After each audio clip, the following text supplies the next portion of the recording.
Kau kumpulkan kami sebagai satu jemaat, Kau jadikan kami sebagai satu keluarga-Mu Tuhan, untuk kami bersama-sama boleh memenuhi panggilan-Mu, yaitu untuk berbuah bagi kemuliaan-Mu Tuhan. Dan pagi ini kami mau belajar bahwa satu-satunya jalan di mana kami bisa berbuah bagi kemuliaan-Mu hanyalah dengan tinggal di dalam Kristus, tinggal di dalam Engkau sendiri ya Tuhan. Tuhan, kami berdoa biar kami bersama-sama sebagai jemaat, kami membuka hati kami membuka telinga dan hati kami untuk menerima firman ini masuk dalam hati kami.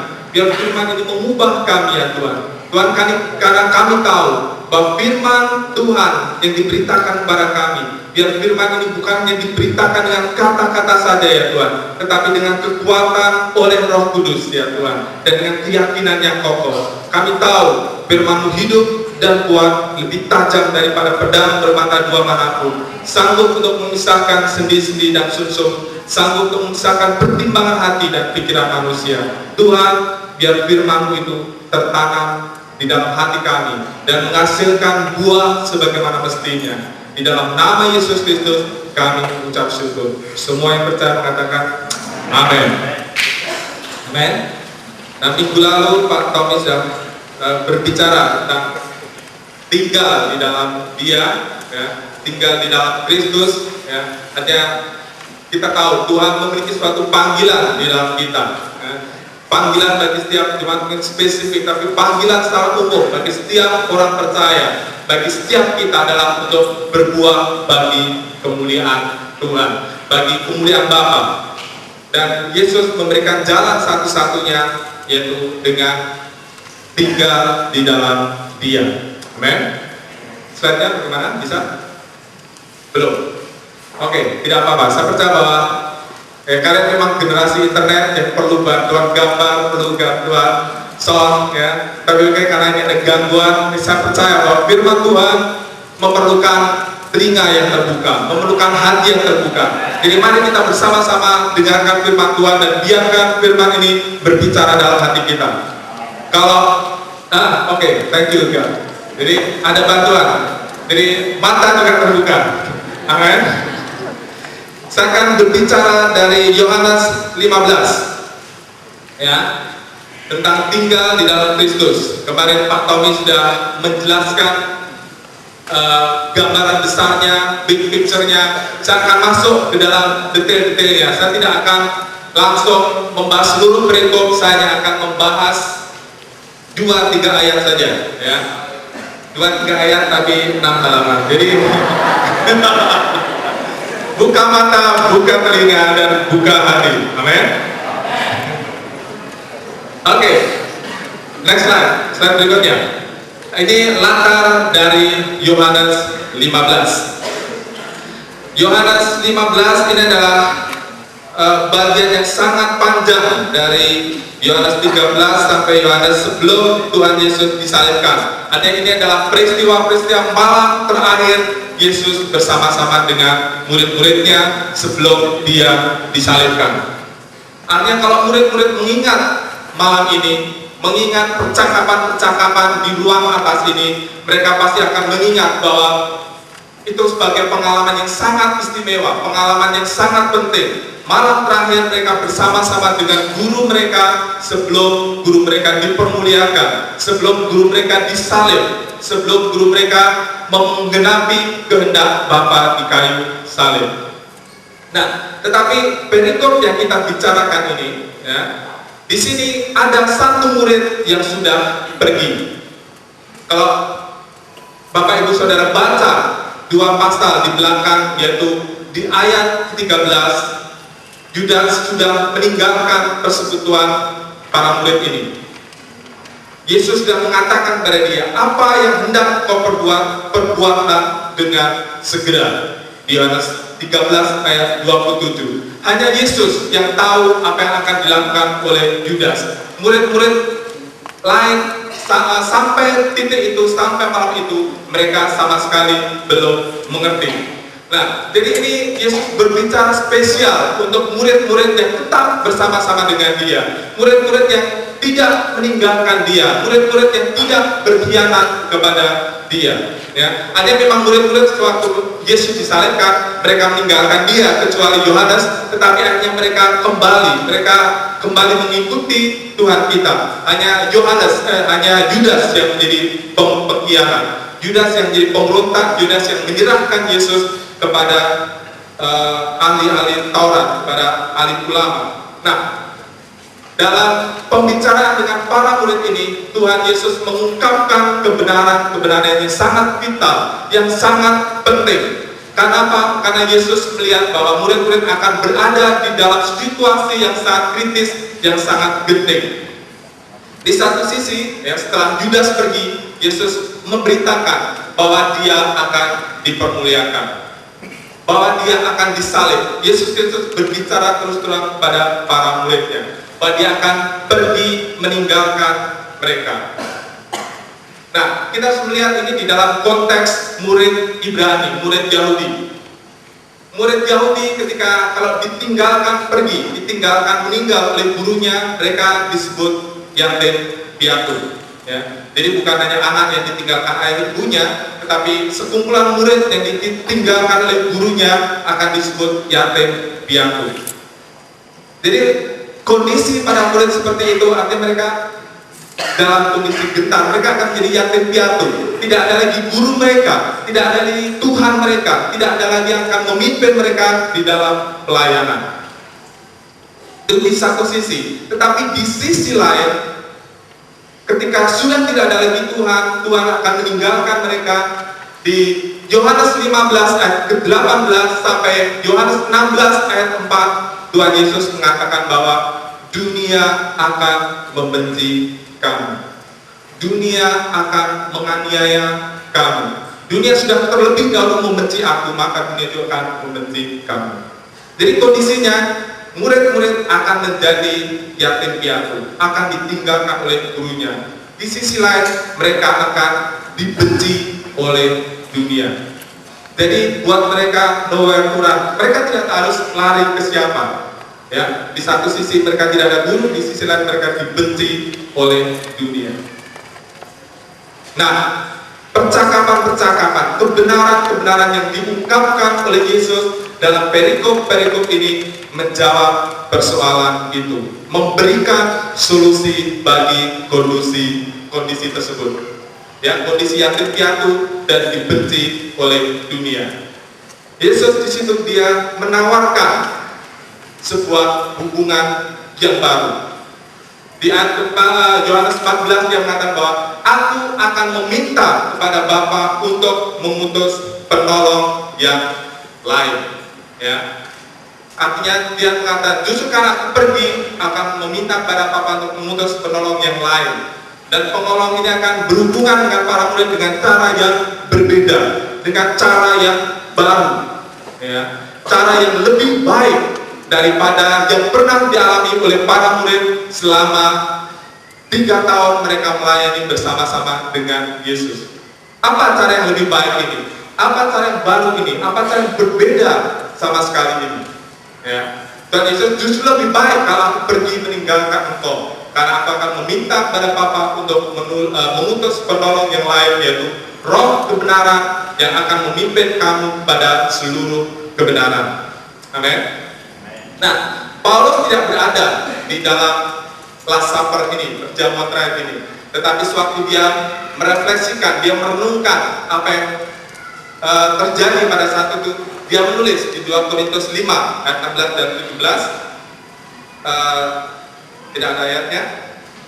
Dia dikatakan, sebab itu kami tidak lagi menilai seorang juga pun menurut ukuran manusia.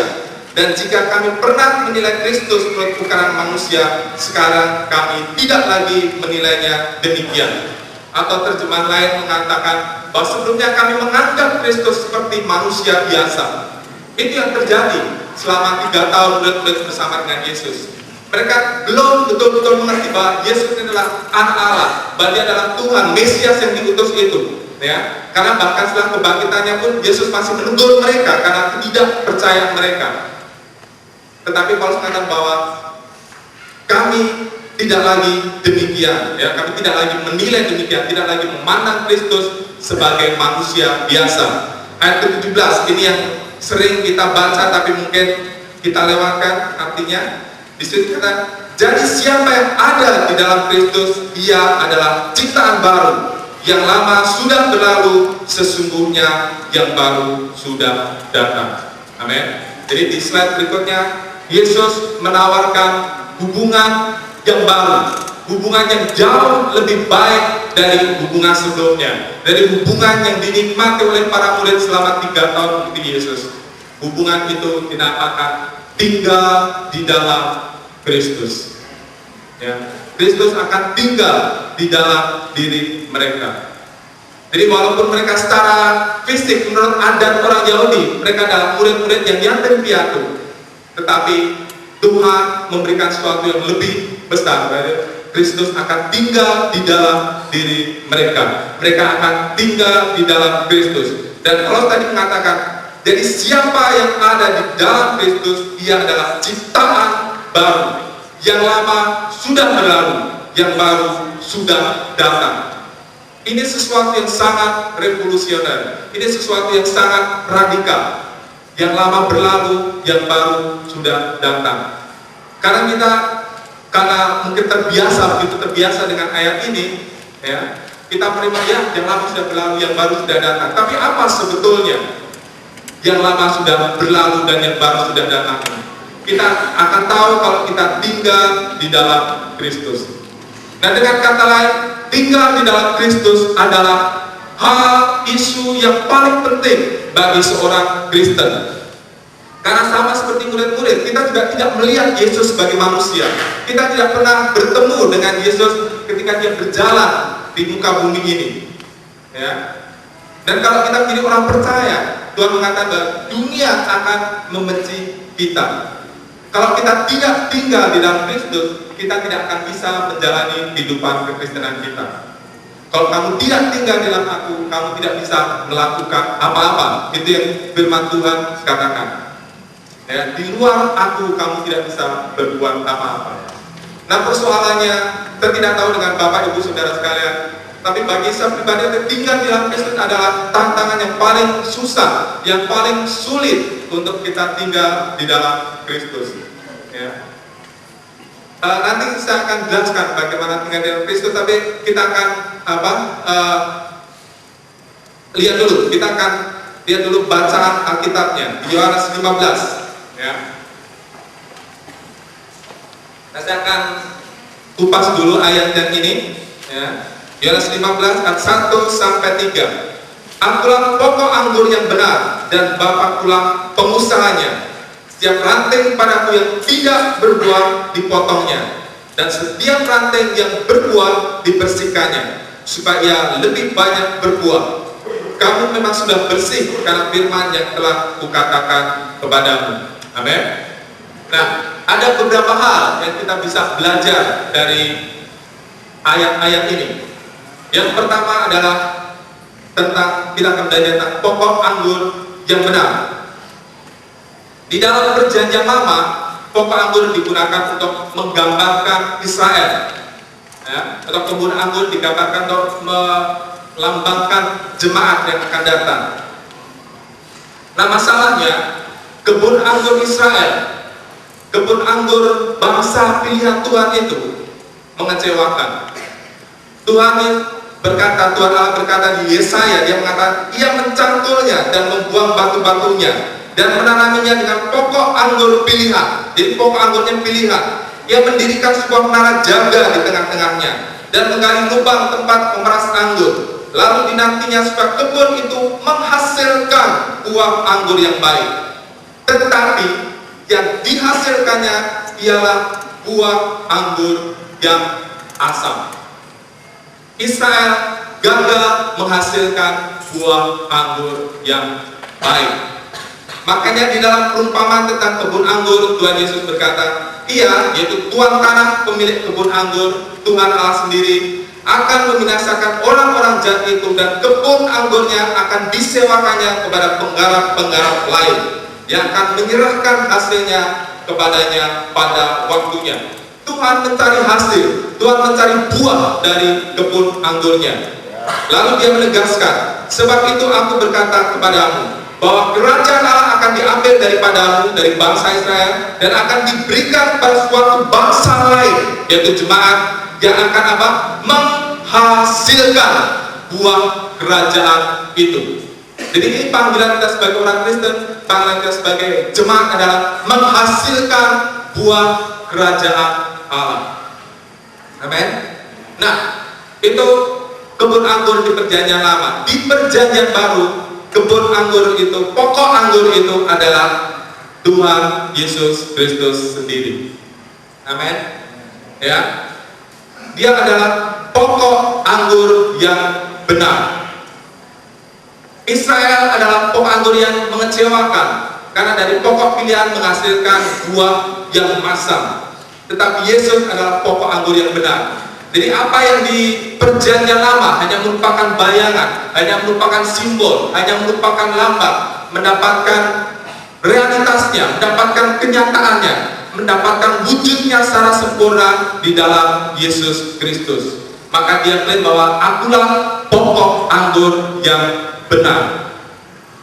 Di Yohanes banyak sekali pernyataan Yesus yang menggenapi Perjanjian Lama. Dia mengatakan bahwa dia adalah terang yang sesungguhnya, dia adalah roti hidup itu, dia adalah kebangkitan dan hidup, dia adalah gembala yang baik itu, ya. Dan di sini dia mengatakan dia adalah pokok anggur yang benar, yang true, yang sejati, yang sesungguhnya. Nah, tetapi di sisi lain ini juga sebuah pernyataan yang penuh dengan kerendahan hati, ya. Pokok anggur bukan lambang yang indah, yang elok, ya.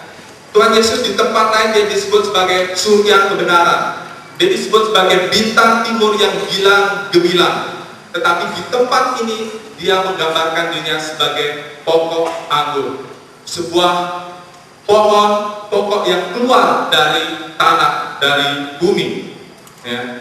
Jadi dia di sini menggambarkan bahwa inilah penggenapan dari firman itu telah menjadi manusia dan dia di antara kita, ya. Ini gambaran tentang inkarnasi, bagaimana Tuhan merendahkan dirinya. Di Filipi Paulus mengatakan Kristus Yesus yang walaupun dalam rupa Allah tidak menganggap kesetaraan dengan Allah itu sebagai milik yang harus dipertahankan, melainkan telah mengosongkan dirinya sendiri dan mengambil rupa seorang hamba dan menjadi sama dengan manusia. Dan dalam keadaan sebagai manusia, ia telah merendahkan dirinya dan taat sampai mati, bahkan sampai mati di kayu salib, ya. Jadi itu sebuah pernyataan yang penuh dengan kerendahan hati. Yesus menyatakan, inilah aku merendahkan diriku untuk menjadi pokok anggur yang benar, supaya ada buah bagi kerajaan Allah.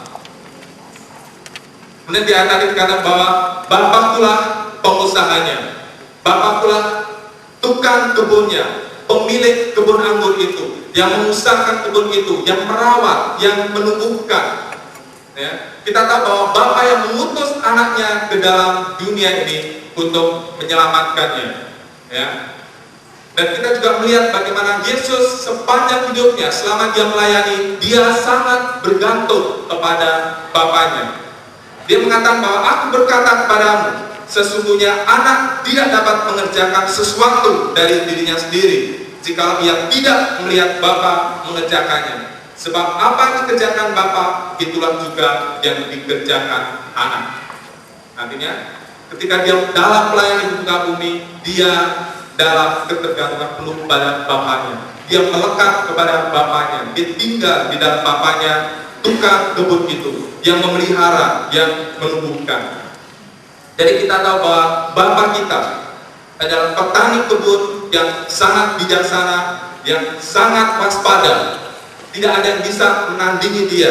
Dia yang akan memelihara kebun anggurnya, pokok anggurnya. Dia yang akan memerintah pokok anggur itu. Dia akan memelihara, menumbuhkan, sehingga pokok itu akan menghasilkan buah bagi kemuliaannya. Amin. Dan kita akan lihat sebenarnya sebuah klip tentang kehidupan pohon anggur. Kita akan bisa melihat siklus bagaimana pohon anggur itu sampai dia menghasilkan buahnya.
ini kita lihat bahwa tujuan pokok anggur itu ialah berbuah. Ya. Tuhan mencari buah dari kebun anggur Israel, tetapi dia mendapatkan buah yang masam. Nah, apakah pokok anggur yang benar ini menghasilkan buah yang masam? Tidak mungkin. Amin. Kita akan lihat bahwa bagaimana Yesus dia mengutuk pohon ara yang tidak berbuah. Slide berikutnya. Pohon ara yang tidak berbuah. Ya. Tuhan Yesus mengutuknya. Kenapa Yesus mengutuk? Ya. Dia mencari buah di pohon itu dan tidak menemukannya, dan pohon itu malah mengering. Kemudian di Perjanjian Lama, di Habakuk dikatakan, sering kita menyanyikan lagu itu, ketika pohon ara tidak berbuah, pohon itu tidak menghasilkan buah, dan kemudian dikatakan hasil pohon zaitun mengecewakan. Nah, kata mengecewakan di situ, arti harfiahnya, terjemahan harfiahnya bisa juga dikatakan berdusta. Jadi tahu ada pohon yang berdusta? Apa pohon yang berdusta itu? Pohon yang berdusta adalah pohon yang tidak menghasilkan buah. Jadi Habakuk mengatakan pohon zaitun itu berdusta dan dia mengecewakan.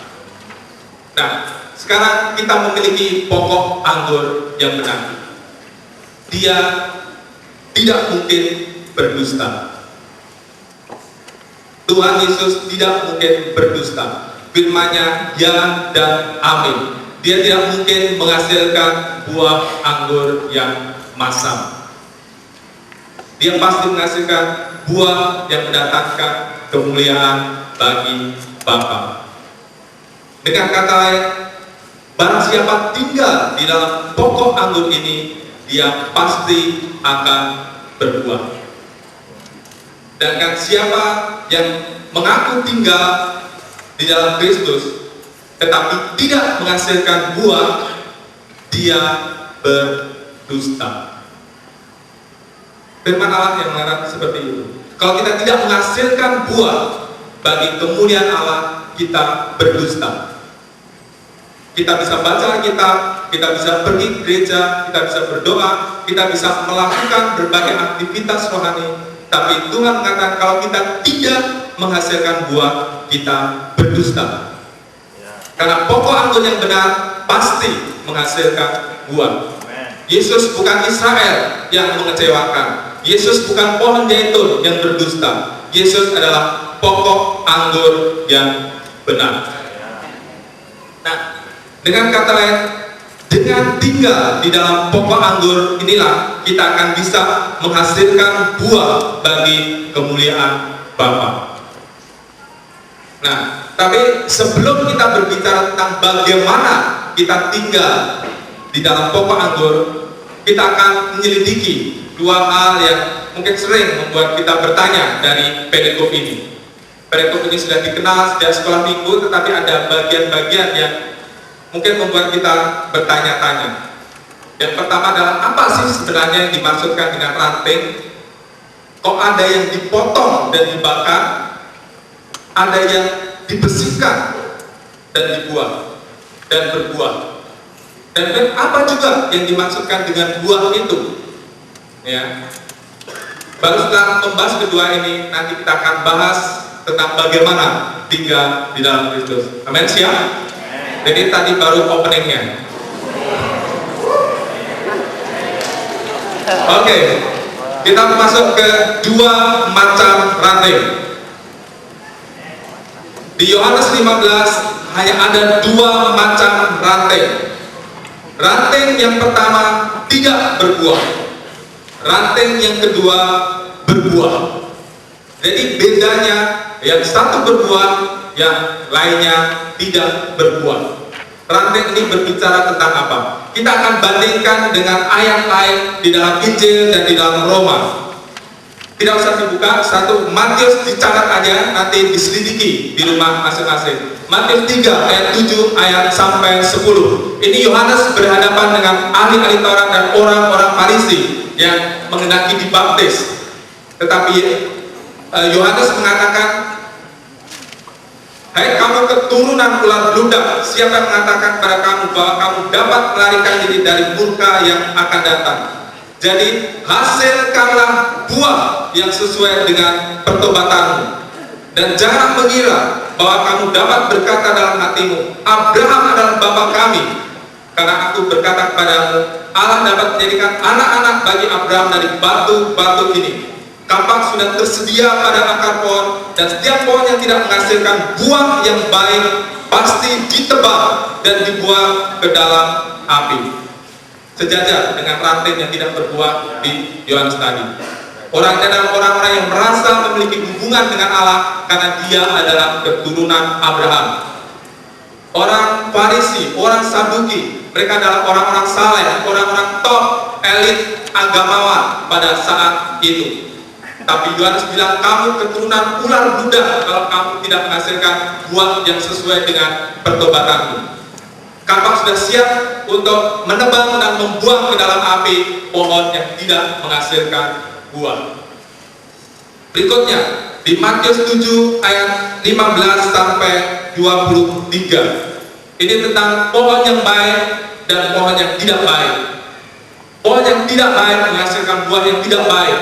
Pohon yang baik menghasilkan buah yang baik. Di ayat ke-19 Yesus mengatakan, setiap pohon yang tidak menghasilkan buah yang baik pasti ditebang dan dibuang ke dalam api.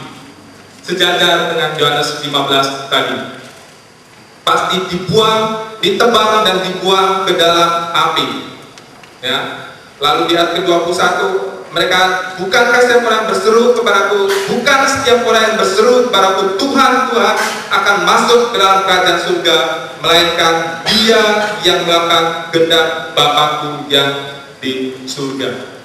Jadi tidak cukup hanya mengklaim bahwa kita pengikut Kristus, tapi Tuhan mau kita melakukan kehendak Bapa, berbuah bagi kerajaannya. Amin.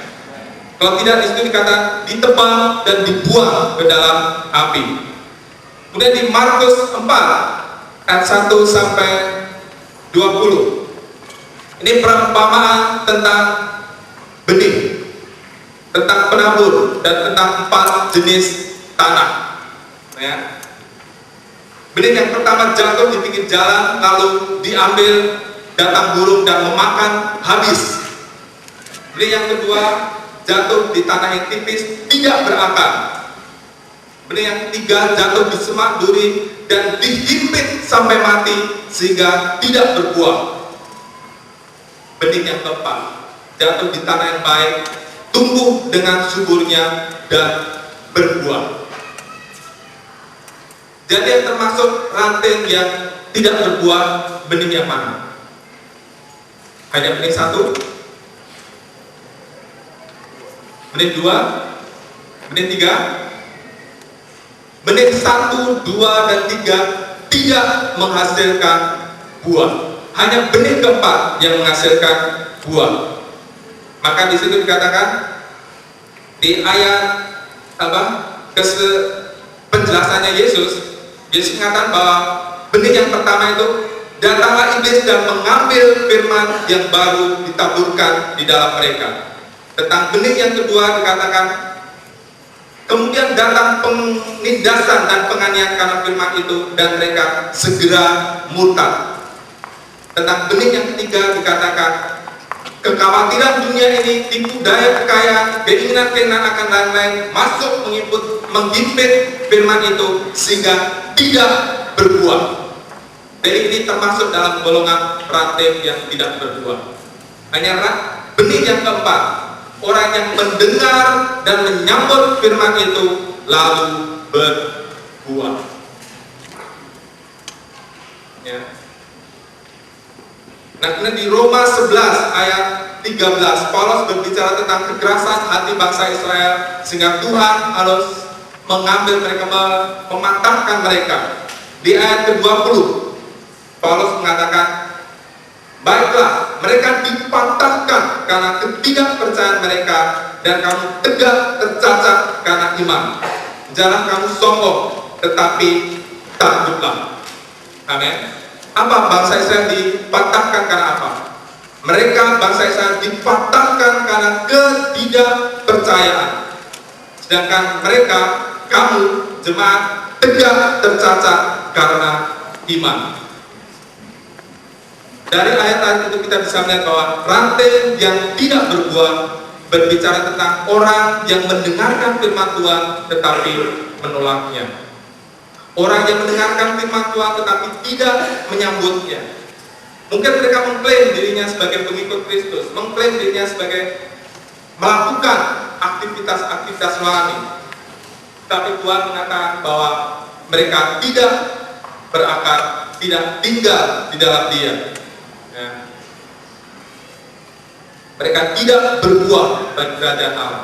Dengan ranting yang berbuah adalah orang-orang yang mendengarkan firman Tuhan dan menerimanya. Mereka melakukan kehendak Allah dan menghasilkan banyak buah bagi kemuliaan Bapa. Amin. Jadi ada ranting yang berbuah, ranting yang tidak berbuah. Yang satu orang tidak percaya, yang satu orang percaya.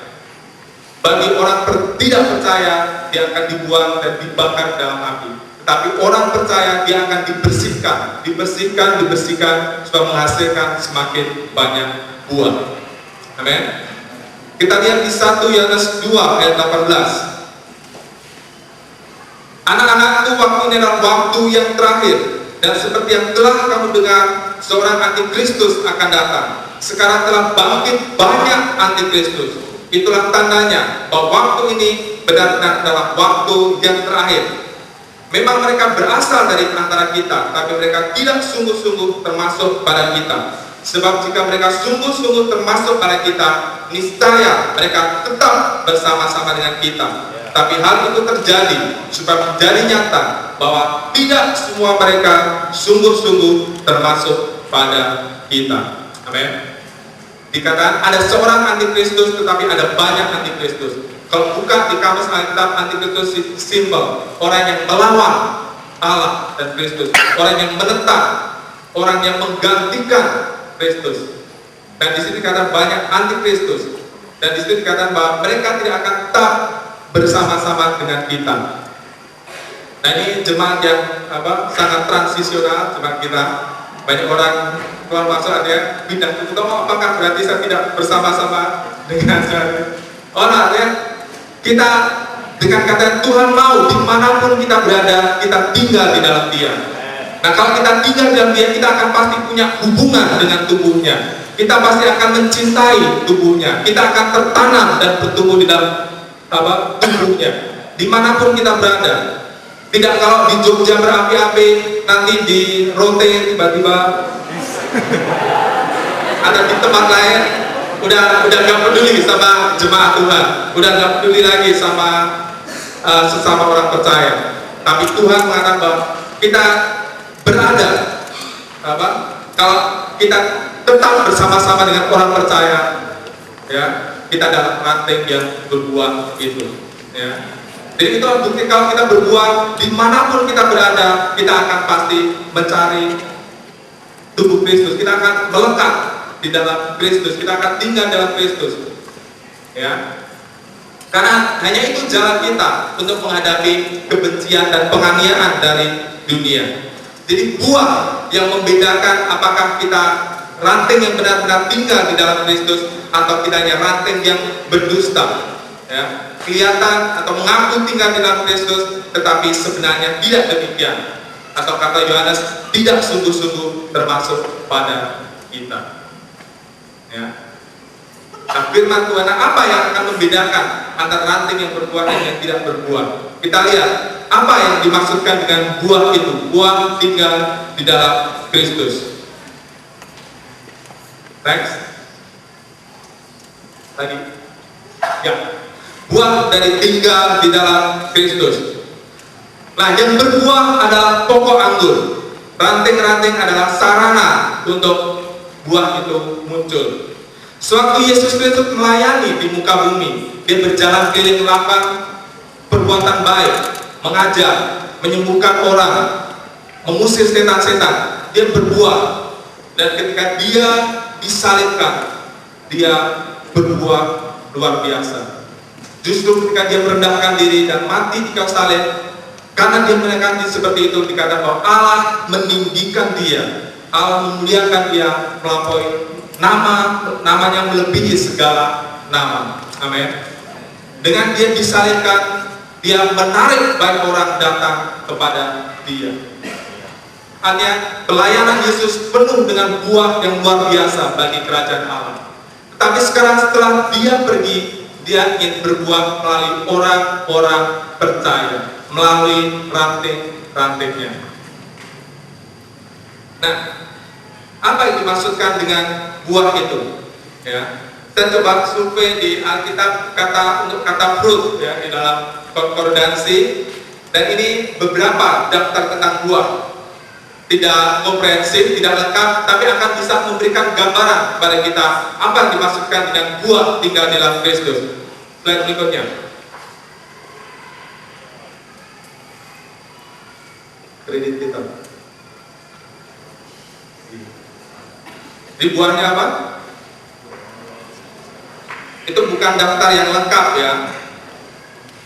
Jawaban doa, sukacita, kasih, buah roh, karakter Kristus, kekudusan, kebenaran, ucapan syukur, hikmat yang dari atas, orang percaya. Nah, perhatikan, buah itu disebut buah roh dengan R besar, Roh Kudus. Bukan roh dengan R kecil, roh manusia. Jadi yang menghasilkan buah siapa? Yang menghasilkan buah Roh Kudus. Kita ranting-ranting adalah sarana untuk menyalurkan, mewujudkan buah itu di muka bumi ini. Kemudian jawaban doa, sukacita, kasih, karakter Kristus, kekudusan, kebenaran, ucapan syukur, hikmat yang dari atas. Siapa yang bisa menghasilkan buah-buah seperti ini? Apakah kekuatan kita sendiri? Perjuangan kita sendiri? Apakah itu prestasi kita sendiri? Kita bisa menjadi kudus, kita bisa mengucap syukur, kita bisa menjadi benar, kita bisa memiliki karakter Kristus dalam kehidupan kita. Apakah kita mendapatkan jawaban doa karena kebaikan kita sendiri, karena kekudusan kita sendiri? Hanya buah ini memperlihatkan bahwa ini adalah perkara-perkara yang tidak bisa dihasilkan manusia dengan kekuatannya sendiri. Makanya buah ini hanya muncul kalau kita tinggal di dalam Kristus. Kalau kita di luar Kristus, kita tidak bisa berbuat apa-apa. Kita tidak akan bisa menghasilkan kebenaran di luar Kristus. Kita tidak akan bisa menghasilkan kekudusan di luar Kristus. Bahkan kita tidak akan bisa mengucap syukur di luar Kristus. Ya. Maka ini tadi, Paulus mengatakan bahwa barang siapa tinggal di dalam Kristus, dia adalah ciptaan yang baru. Yang lama sudah berlalu, yang baru sudah datang. Yang lama dengan yang baru tidak ada beda, tidak ada samanya sama sekali. Beda secara radikal. Seperti terang dengan gelap, seperti hidup dengan mati, seperti roh dengan daging. Ya, berbeda. Tuhan tidak menjadikan hidup kita menjadi lebih baik, tetapi Tuhan menjadikan hidup kita berbeda secara radikal. Tidak ada satu manusia pun di dunia ini yang bisa menghasilkan buah seperti ini. Mau rahim, mau biarawan, maupun pemimpin agama yang paling saleh sekalipun tidak bisa menghasilkan buah ini dari dirinya sendiri. Karena firman Tuhan mengatakan segala kesalahan manusia seperti kain kotor. Ya, makanya kepada orang Farisi, kepada orang Saduki itu Yohanes mengatakan, kamu keturunan ular bludak. Kamu mengatakan bahwa kamu memiliki kekudusan, kamu memiliki kebenaran, tapi sebenarnya kamu membangun kebenaranmu sendiri. Itu bukan kebenaran Kristus, itu bukan kekudusan Kristus, itu bukan karakter Kristus. Dan Yohanes bilang, kamu harus hasilkan buah yang sesuai dengan pertobatan. Ya, dengan kata Kristus yang berbuah. Maka kalau kita tidak tinggal di dalam Dia, nothing. Kita bisa menjadi orang yang baik, kita menjadi orang yang nice, manis, tetapi Tuhan bilang kain kotor. Di luar Kristus kita adalah kain kotor. Kita mungkin bukan penjahat seperti koruptor atau pembunuh atau pemerkosa. Kita mungkin manis-manis, kita mungkin ranking 1, kita 4,0 A+. Tapi Tuhan bilang di luar Kristus kamu nothing. Amin. Amin. Kita lihat satu ilustrasi. Ini adalah Petrus dan Yohanes. Mereka melihat orang lumpuh yang meminta-minta. Orang biasa memberikan sedekah kepada orang lumpuh itu. Tapi apa yang dikatakan Petrus? Dia mengatakan, emas dan perak tidak ada padaku, tetapi apa yang kupunyai kuberikan kepadamu. Demi nama Kristus, orang Nazaret itu berjalan. Dan orang ini berjalan. Orang ini bangkit. Orang ini mengalami kehidupan yang baru. Petrus menjelaskan, karena kepercayaan dalam nama Yesus, maka nama itu telah menguatkan orang yang kamu lihat dan kamu kenal ini. Dan kepercayaan itu telah memberikan kesembuhan kepada orang ini di depan kamu semua. Jadi pokok anggur yang benar ini disitu dikatakan dia menguatkan, dia memberikan kesembuhan. Maka ini berbeda dari nama-nama yang lain. Dia lebih tinggi dari segala nama. Lalu tentang Petrus dan Yohanes sendiri dikatakan, ketika sidang itu melihat keberanian Petrus dan Yohanes dan mengetahui bahwa keduanya orang biasa yang tidak terpelajar, heranlah mereka. Ini orang biasa, orang tidak terpelajar, tetapi melakukan sesuatu yang sangat luar biasa. Apa rahasianya? Penjelasannya adalah mereka mengenal keduanya sebagai pengikut Yesus. Petrus dan Yohanes tinggal di dalam Kristus. Maka buah itu keluar, nama itu menguatkan dan menyembuhkan. Nah perhatikan, Petrus dan Yohanes mereka menawarkan sesuatu yang tidak dimiliki oleh dunia ini. Orang-orang sudah biasa memberikan sedekah kepada orang itu. Orang mungkin bisa bahkan kalau mau bermurah hati bisa berikan emas perak, bisa berikan rumah, bisa berikan baju yang bagus, makanan setiap hari. Tapi orang itu tetap lumpuh. Orang itu tetap akan deprok, orang Jawa bilang. Apa deprok bahasa Indonesianya? Dia akan tetap di tanah, tidak bisa berjalan. Dia akan lumpuh. Tetapi apa yang diberikan oleh Petrus adalah sesuatu yang memberikan kesembuhan, yang membebaskan orang itu dari kelumpuhannya. Maka yang pokok anggur yang benar ini, Tuhan Yesus Kristus, dia berbeda dengan nabi dan pengajar yang lain. Dia bukan hanya menunjukkan jalan, dia bukan hanya memberikan contoh, tetapi juga memberikan kuasa dan memampukan kita untuk menghasilkan buah. Amin. Kalau saudara ikut seminar motivasi, seminar finansial, seminar self healing, seminar apa saja, orang cuma bisa kasih contoh, cuma bisa kasih metode. Tapi orang tidak bisa memberikan kamu kekuatan untuk kamu berubah. Kalau kamu sendiri tidak berusaha, kamu tidak akan berubah. Atau mungkin contoh yang sederhana, saya adakan kelas penulis. Saya bisa berikan contoh tulisan yang bagus, saya bisa berikan metode, berbagai metode menulis, tetapi saya tidak bisa membuat saudara menjadi penulis. Nah inilah bedanya Yesus. Bedanya pokok anggur yang benar, nama di atas segala nama ini. Dia bukan hanya memberikan metode, dia bukan hanya memberikan cara-cara, tapi dia sendiri adalah jalan, kebenaran, dan hidup. Dia yang memberikan kuasa itu. Ya. Jadi Injil, firman Tuhan, namanya dia bukan hanya menyatakan seseorang itu merdeka, tetapi memampukan seorang itu hidup menjalani kemerdekaannya. Saudara, di sini ada yang tahu tentang tahanan politik, ex-kapol, orang-orang yang duduk di Gunung PKI. Nah, ada suatu saat mereka dibebaskan, mereka dinyatakan bebas. Tetapi setelah keluar, mereka tetap terbelenggu. Karena apa? Karena pandangan masyarakat. Mereka dikucilkan oleh masyarakat. Mereka tidak mendapatkan tempat untuk berkarya. Di luar sel pun mereka tetap tertekan. Karena masyarakat memandang mereka dengan stigma yang sangat negatif sebagai ex-kapol, sebagai orang mantan PKI. Mereka merdeka, tapi mereka tidak bisa mengekspresikan kemerdekaannya itu. Nah, bukan kemerdekaan seperti itu yang ditawarkan oleh Yesus. Ya.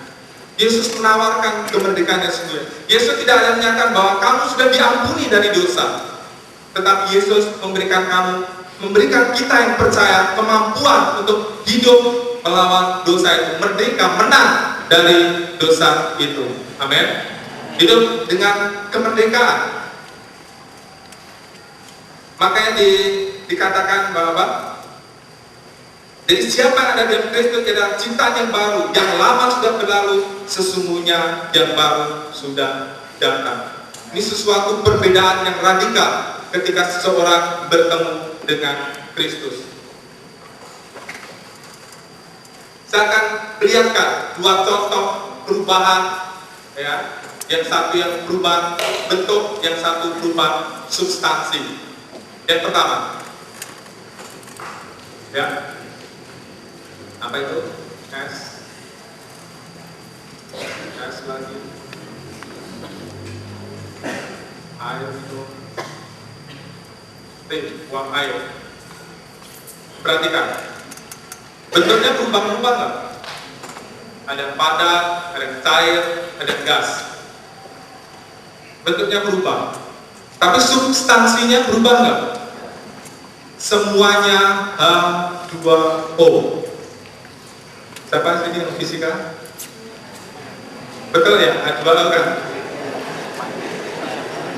Bentuknya berubah dari padat jadi cair, dari cair jadi uap, padat lagi.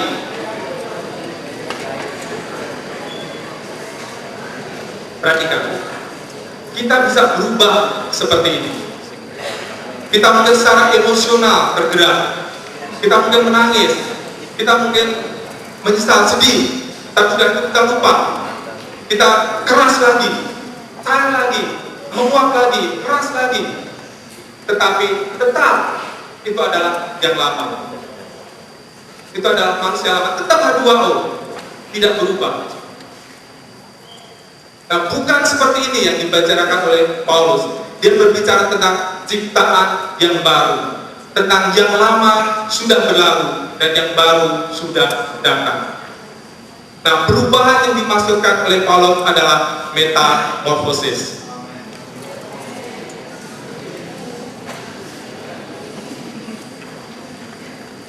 Ada persamaannya antara ular dengan kupu-kupu itu? Ada perubahan yang substansial terjadi di dalam diri ulat itu, sehingga dia menjadi kupu-kupu yang sangat luar biasa. Ulat itu hanya melata, kerjanya makan, menjijikkan. Saya kenal banyak orang yang takut dengan ulat. Kakak saya sendiri sangat takut dengan ulat, ya. Tapi berbeda dengan kupu-kupu. Anak-anak sangat suka, ingin mendekatinya. Dia bisa terbang, ulat dia melata, harus melata, tapi kupu-kupu bisa terbang melata. Ada perubahan yang substansial, perubahan yang mendasar, perubahan ciptaan, dari ciptaan lama menjadi baru. Yang lama sudah berlalu, sesungguhnya yang baru sudah datang.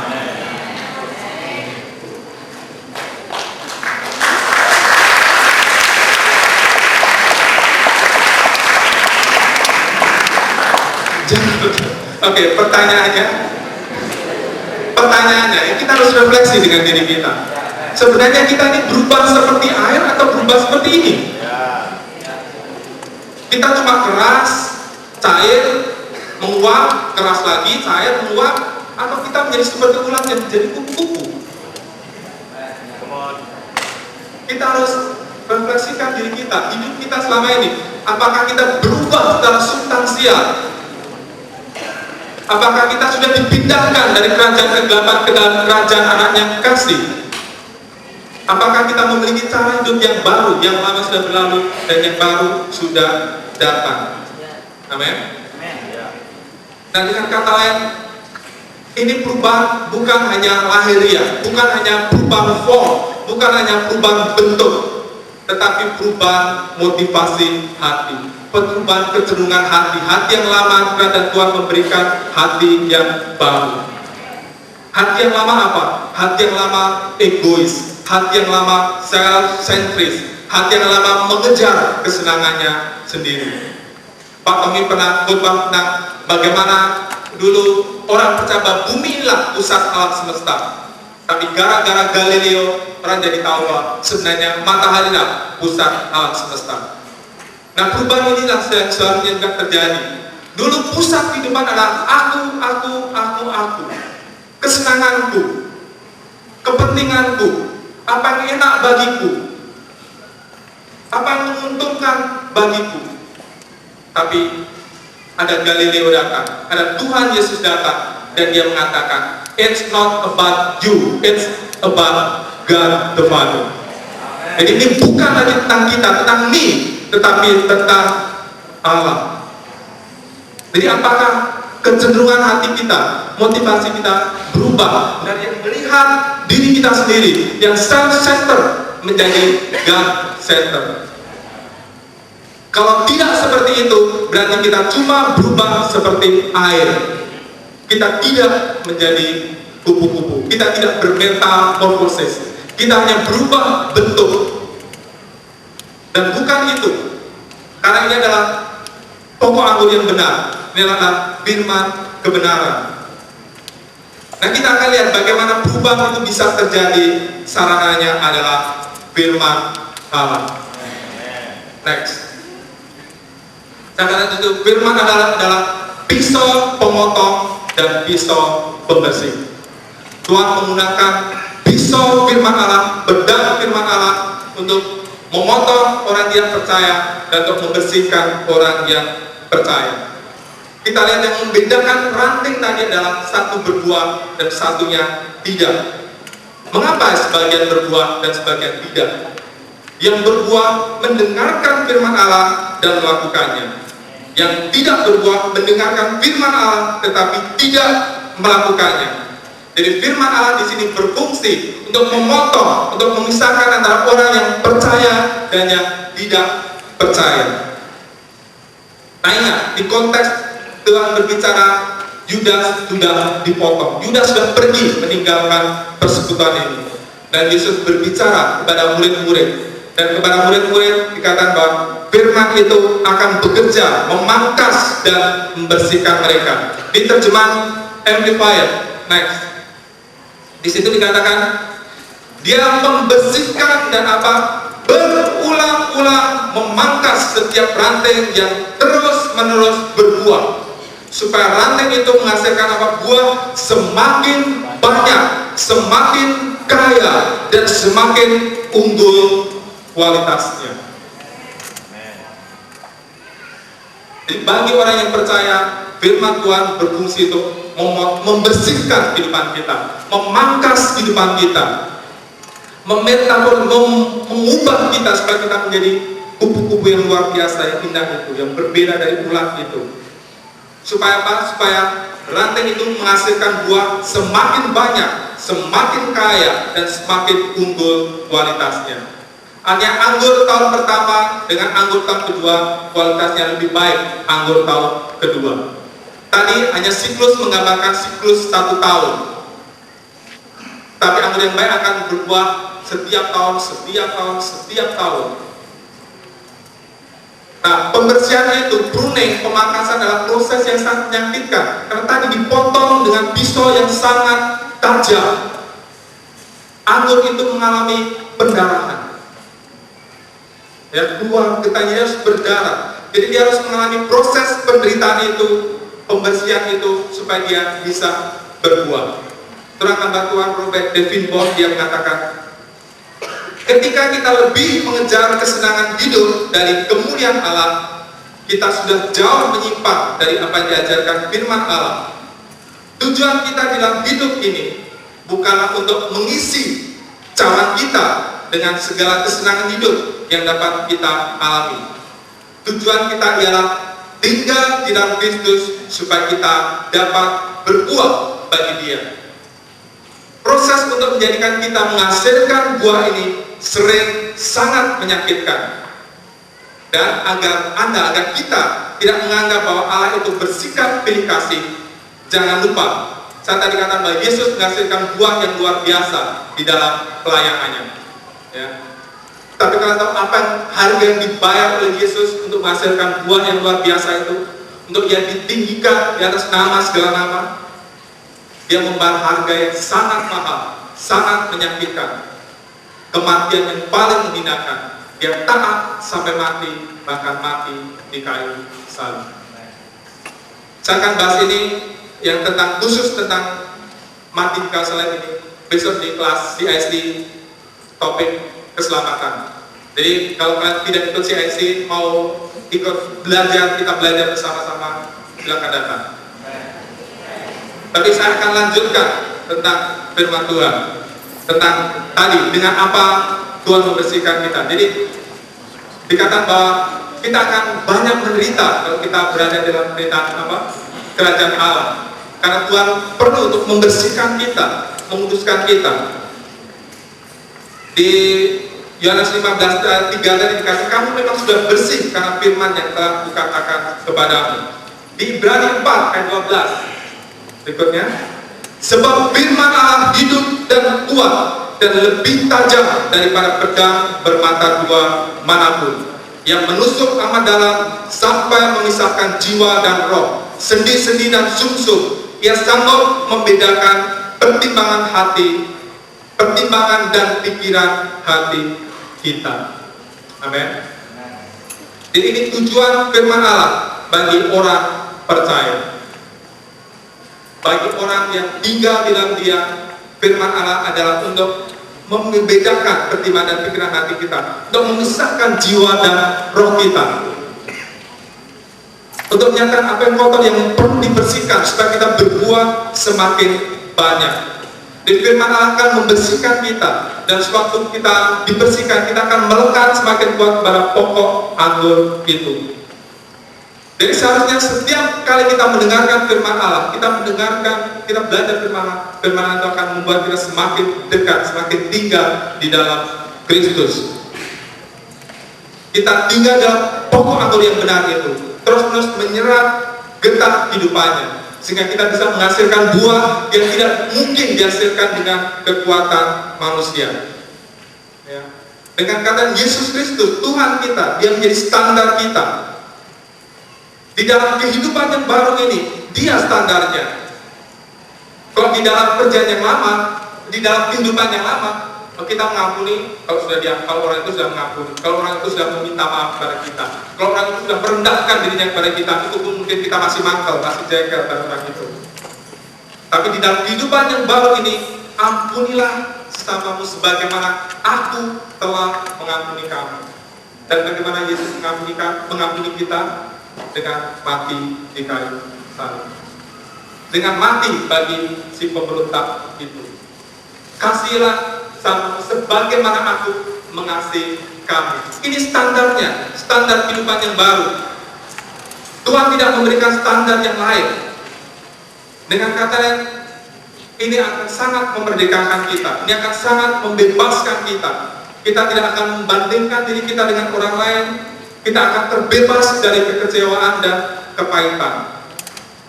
Sebaliknya, kita akan semakin rendah hati. Kenapa? Kalau kita membandingkan diri dengan orang lain, kita bisa merasa sombong ketika kita merasa kita lebih kudus. Itu yang dilakukan oleh orang Farisi. Terima kasih Tuhan, aku tidak seperti mereka.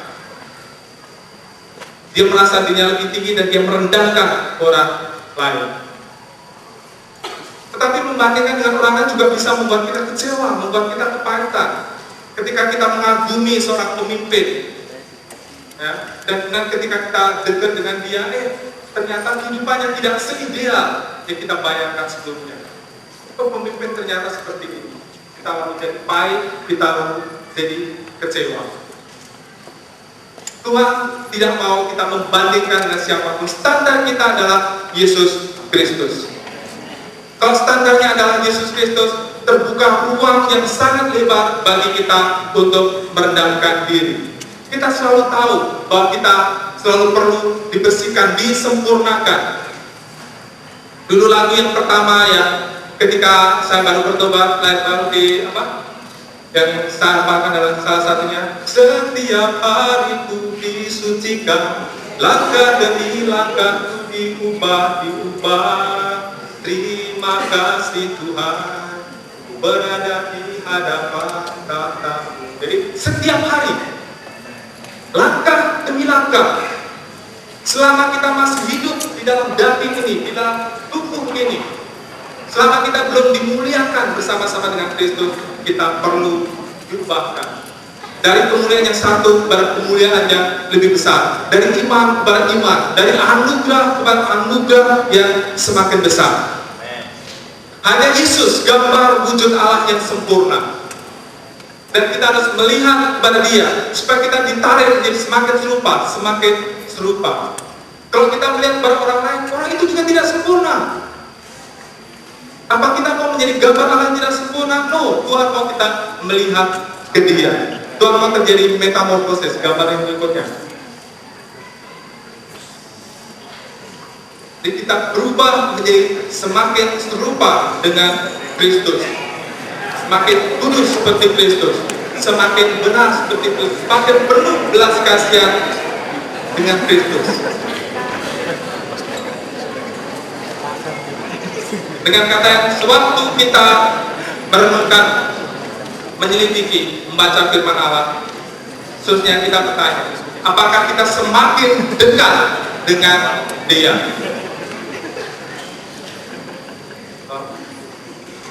Apakah aku sudah mengalami kemerdekaan sejati? Kita minta di musiknya di depan. Apakah aku berubah cuma seperti H2O, dari padat, dari cair, dari gas, hanya berputar-putar di situ? Atau aku mengalami transformasi yang substansial, dari ciptaan lama menjadi ciptaan baru? Yang lama sudah berlalu, yang baru sudah datang. Kita harus bertanya, apakah aku semakin sabar? Apakah buah-buah roh itu menjadi semakin nyata di dalam kehidupanku? Apakah aku menjadi lebih sabar? Apa terus masih gampang marah-marah? Sedikit-sedikit tersinggung, sedikit-sedikit kepahitan, sedikit-sedikit kecewa. Ya? Kenapa kita tidak akan pernah menghasilkan buah kalau kita tidak tinggal di dalam dirinya? Nah, saya tidak akan alter call minggu ini, tapi saya ingin mengundang kita renungkan ayat yang terakhir ini. Ujilah dirimu sendiri, apakah kamu tetap tegak di dalam iman. Selidikilah dirimu, apakah kamu tidak yakin akan dirimu bahwa Kristus Yesus ada di dalam diri kamu? Sebab jika tidak demikian, yaitu kalau Kristus Yesus tidak ada di dalam diri kita, kamu tidak tahan uji. Mari kita jadikan minggu ini untuk kita menguji diri kita, ya. Bukan lalu kita jadi orang ragu, orang jadi apa. Tapi supaya kita tidak berpuas diri, kita tidak puas dengan pertumbuhan kerohanian kita. Kita mau lebih lagi, kita mau haus akan Tuhan lebih lagi, kita mau lapar akan kebenarannya lebih lagi. Kalau bagi saudara yang belum sebelumnya adalah unbeliever, saya percaya ketika kita menyelidiki firman ini akan berbicara. Firman ini lebih tajam daripada pedang bermata dua manapu. Disampaikan di mimbar atau ketika saudara buka sendiri di kamar saudara, firman ini bisa menusuk saudara. Jadi mari kita minggu-minggu ini kita luangkan waktu untuk belajar tinggal dalam Dia. Saya belum perlihatkan praktikannya bagaimana. Saya akan lanjutkan khotbah ini minggu depan. tetapi gambarannya di Mazmur 1. Berbahagialah orang yang apa? Orang yang tidak berjalan menurut nasihat orang fasik, yang tidak berdiri di jalan orang berdosa, dan yang tidak duduk dalam kumpulan pencemooh, tetapi yang apa? Kesukaannya ialah Taurat Tuhan, yang merenungkan Taurat itu dan siang dan malam. Ia seperti pohon yang ditanam di tepi aliran air, yang menghasilkan buahnya pada musimnya. Apa saja yang dan yang tidak layu daunnya, apa saja yang diperbuatnya berhasil. Jadi mari kita bersama-sama sebagai jemaat minggu ini kita belajar untuk menyukai firman Tuhan, untuk merenungkannya siang dan malam. Amin. Dan minggu depan, sebenarnya kalau saudara ingin mengajak teman lain, silakan aja. Saya akan lanjutkan firman ini dengan bagaimana kita tinggal di dalam Tuhan, dan bagaimana tinggal dan dia akan mengefek kehidupan kita secara luar biasa. Amin. Mari kita bangkit berdiri.